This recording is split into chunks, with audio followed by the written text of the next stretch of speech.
What if I told you the most underrated album in Mötley Crüe's entire catalog isn't even with Vince Neil? And what if I also told you that the guy who sang it has a whole discography of absolute heaters that most people completely sleep on? Well, that's what I'm going to do today, as today I am ranking my personal top five John Corabi albums. And number one is almost certainly going to piss some of you guys off right here on this edition of Chris Akin Presents. Hey kids, it's John Corabi, and you are watching CMS TV. Turn it up.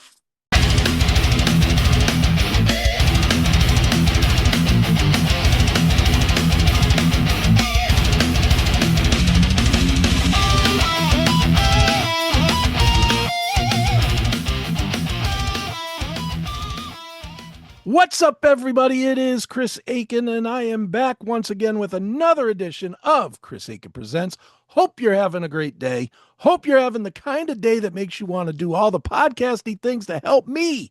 That's right. Subscribe, share, comment, blah, blah, blah. You all know the drill. I'm not going to beat you up with it. Just do it, okay? All right. Well, today we are doing something fun, at least fun for me. We are going to be talking about one of my top five singers of all time. That is John Corabi. John Corabi has had a great career, although he's kind of like maybe the most successful of all the journeymen out there.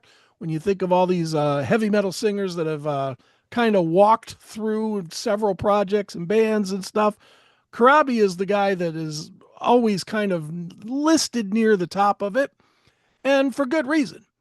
He's made great music, and we will identify that great music right here by going through his top five. Now, I'm going to be clear on this. These are just my picks only. You guys are free to tell me that I'm full of shit or that my picks are dead on or what have you. But at whatever it is, I'd love to hear from you. So leave a comment. Let me know your top five, or let me know which ones of these you do not agree with or do agree with. And let's talk about it. Let's figure out if we can find a happy place for all of us to hold hands and get along. Yeah, on YouTube and on Rumble. I'm sure that'll happen. All right, let's get to it, shall we? Start off with number five, top five John Corabi fronted albums, bands of my personal taste. Number five, I'm going to Union. Union's second album, The Blue Room, came out in 2000. It was kind of Union hit kind of strong at the beginning, and then it kind of faded pretty quick. Then they came back with the Blue Room, and it was definitely a more mature sounding band. It was very clear when they did the first one, even though the first one is great, that they were kind of learning each other. You know, it was Bruce Kulick is also in this band from Kiss, obviously the Kiss fame, the makeupless Kiss fame. I believe Brett Fitz is in this band playing drums. I mean, it was a cool band. But the first album, I think they rushed out really quick, trying to capitalize on the Mötley Crüe fame or notoriety, whatever you want to call it, that Corabi was going through, as well as the Kiss notoriety. So they put together something fast. They wrote some great songs, but there's a couple songs on there that I kind of skip. But anyway, the second album comes out. It is much more solid, much more meaty, heavier. And Corabi sounds perfect. It's like that perfect combination of blues and hard rock all mishmashed together. There's great songs on it. Hypnotized is a really good one. The opener, Do Your Own Thing, is really good. Um, Everybody seems to like Who Do You Think You Are, which I do too. I love that motherfucker. And not just because it's profane, but because it just fits. It's a great record. At number five for me, Union's The Blue Room from 2000. And like I said, we are counting down my personal top five John Corabi fronted releases. We're moving up to number four here. And for number four, for me, and this one I'm sure a lot of you will not dig, but I love it. I love acoustic stuff. I love when these guys just kind of, it's them and an acoustic guitar, maybe one of those little box things that drummers play. I don't know what that's even called. You know, it's just like a wood box and they just kind of beat on it with their hands. Whatever that thing is, I love that sound. And Corabi put out an album in 2012 called Unplugged. And this to me is just, if you're a John Corabi fan, you have to listen to this because you get his essence of what he's all about. There's just so many great songs on here. A lot of them are stuff you'd know. A lot of it is Motley stuff and Union or yeah, not Union. I think there is Union as well, but also the Scream, you know, there's just a lot of good songs on it, a lot of songs that you'll know. But what makes it special is that it's just Corabi basically with acoustic guitar and a little light drumming on it so that it is very raw and you really feel it almost like if you were sitting in the room when he was writing these songs. It's really, really strong. I encourage everybody to check it out. John Corabi Unplugged from 2012. All right, moving forward. Number 3, John Corabi's best fronted releases of all time. Number 3 for me is The Scream with Let It Scream. For a lot of people, this was their first taste of John Corabi's voice. There's some that knew him from Angora, but I think a lot of us discovered Corabi in 1991 with The Scream. Now, Let It Scream was not this huge record either. It was on Hollywood Records. They really didn't have the ins yet for that kind of music from their label. And obviously it didn't chart or anything, I don't believe. But it did introduce the world to John Corabi, and it certainly caught Nikki Sixx's ear, which is probably why when they decided to dump Vince, they called him, was straight off of this record. It's a great record. I Believe in Me is a great song. Father, Mother, Son is a great song. There's just a lot of really good stuff on here, and it's remarkably harder than I think people realize it is. It's kind of, I don't know, it's bluesy, it definitely, and that's kind of a Corabi staple, is that it's got that blues vibe to it. But it's just strong. The only negative that I have to Let It Scream is I felt like the production was a little over polished. And for a guy like Corabi, he does not need that. He needs to be raw. And this was a little slick, which is probably why it didn't do very well. So, but for me, it does okay. Number 3, Let It Scream by The Scream. Hey metalheads, tired of waiting for new episodes? Crave the real raw classic metal show? For just $4.99 a month, you can become a CMS VIP. You get every episode a full week early, completely uncensored, and 100% commercial free. It's the only place to interact directly with the show, plus you score the Fast Pass, so your song requests get bumped straight to the head of the line on every live version. So what are you waiting for? Subscribe right now at classicmetalshow.locals.com and become a CMS VIP today. And now we are moving on to number 2. Number 2 is one that I talked about earlier here. That is the debut from Union from 1998. This thing, I know as a Motley fan and as a Kiss fan, I was super excited to get this. And I want to be clear about this. I was definitely a John Corabi Mötley Crüe fan.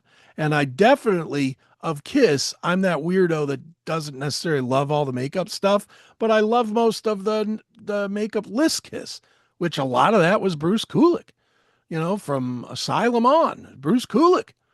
I love those records. Hot in the Shade I thought was pretty good. Certainly I like Asylum. I know the world doesn't, but I do. Revenge. I mean, these are good records. So I was all on board when they announced this band with 2 people that I really, really enjoyed. And they made a really strong record. It definitely feels 90s. I will admit that while it's high on my list, it does feel a little dated compared to pretty much everything else that I mentioned here so far. But there's a lot of great songs on it. Around Again, October Morning Wind, Old Man Wise, Pain Behind Your Eyes. These are killer songs. Absolutely some of the best, if not the best, that Corabi has been involved in. It's a great record. It went out of print for a while. Now it's back, and I love that it's back. And I wish that they could find a way to do, I don't know, a reunion show or something. A reunion show. That would be very cool. I would definitely be into that, but there's probably not enough people that be into it, which is why it doesn't happen.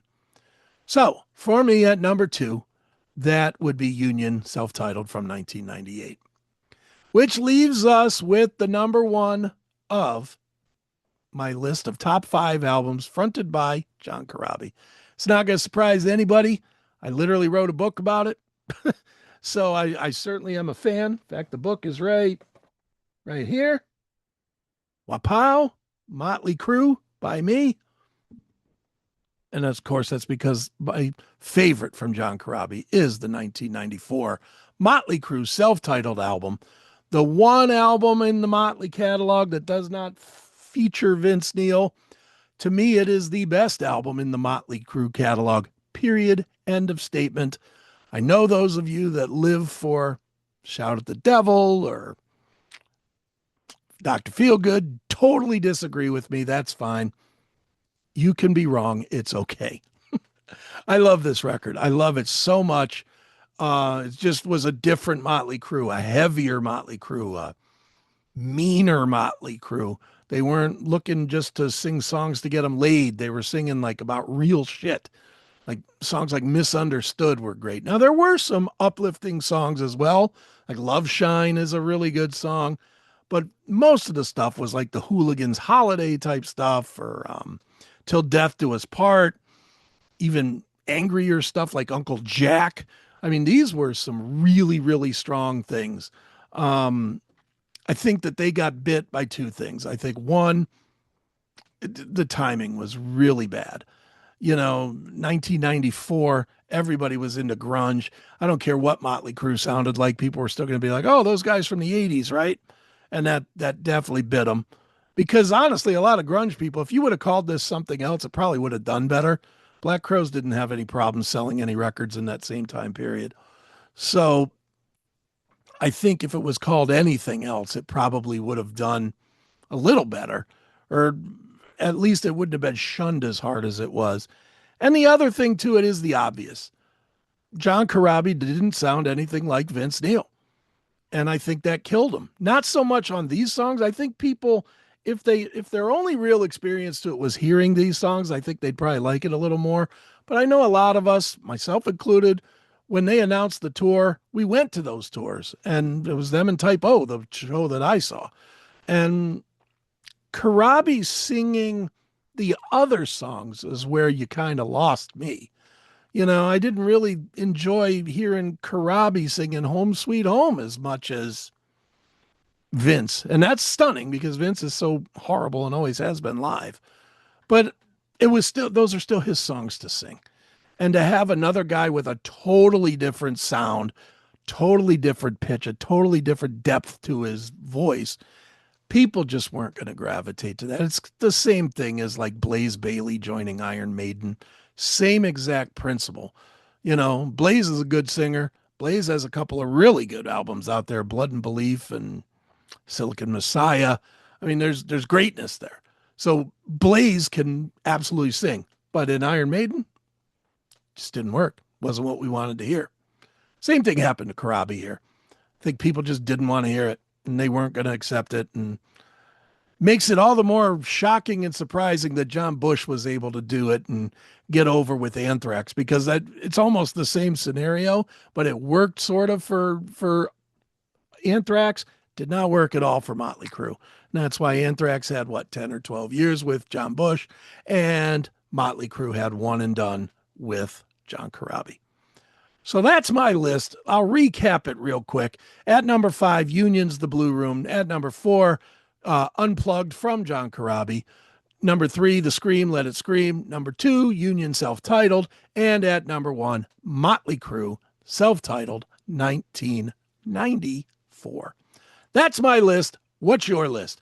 Leave it in the comments. Let me know. Let me know what you think of my list, good or bad. It's all fine with me. Make sure you are subscribed. Make sure that on Saturday nights, 9 p.m. to 3 a.m., you are tuned into the Classic Metal Show. over on Rumble, rumble.com/c/CMS. Or the best way to just keep up with us, whether it's a paid membership or a free one, is over on Locals, and that is at classicmetalshow.locals.com. You can go over there.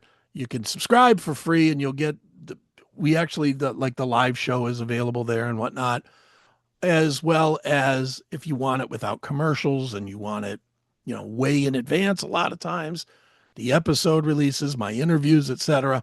It's all there on Locals for the subscribers. It's $4.99 a month. I mean, come on, you guys blow that getting a sandwich for lunch. So for God's sakes, come on, five little dollars. All right, well, that's going to do it. I have been Chris Akin. I will be Chris Akin again tomorrow. And hopefully you'll be here seeing what the fuck I'm talking about next, right here on Chris Akin Presents.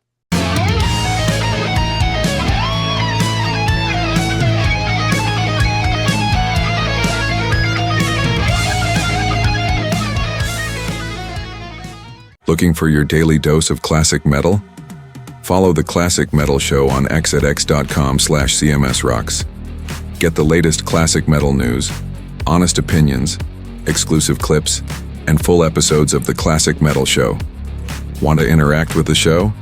This is the place to do it. X is the one mainstream social media platform we actively focus on, making it the best way to connect directly with us. Follow now at x.com/CMSRocks and join the conversation.